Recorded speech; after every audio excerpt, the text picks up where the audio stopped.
Welcome back, everyone. ACORN's reputation may be about to be damaged even more. Well, the situation may have just gotten worse for the community organizing group. A newly released report shows new evidence that ACORN, exposed here in these undercover videos, was indeed involved in corrupt activities and financial transactions. With us now is the man who released that report, California Congressman Darrell Issa. Good morning to you, Congressman. Good morning, Gretchen. Thanks for having me back on this important subject. And that's my exact point right now, is that you released the report yesterday called Follow the Money, ACORN, SEIU, and Political Allies. Why hasn't it gotten a whole bunch of press? Well, I think we've gotten a fair amount of press considering that it's a dull kind of 100-shell corporation explanation. You know, when you have a salacious video, people go, my goodness, look what they're doing.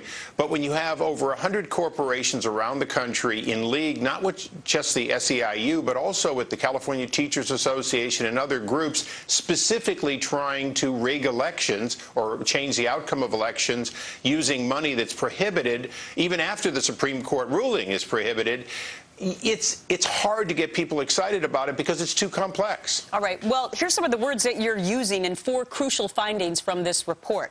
Criminal conspiracy between ACORN and SEIU. We should mention SEIU, a very powerful union. Criminal conspiracy? Absolutely.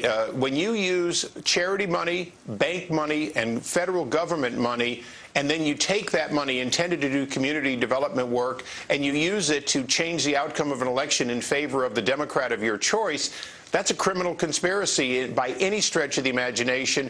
The unions have the ability to affect elections, but they don't have the ability to conspire with a, quote, nonprofit to do the same thing. And that's what they did.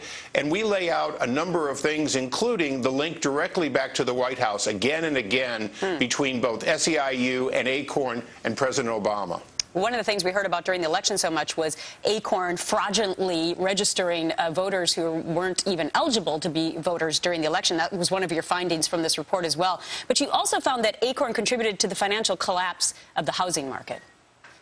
Well, there's no question that there was a tremendous amount of pressure to get loans, and now that those loans are not being repaid, we're only vilifying the banks. We're not vilifying government, Freddie and Fannie, and all the others who were part of, if you will, the collapse that was caused by giving people loans they couldn't repay. Right. And no matter how you look at it, everyone should be held accountable, including clearly this political machine that did so much to do it. Congressman, I'm out of time, but I do want to know what will come of this report? What will happen?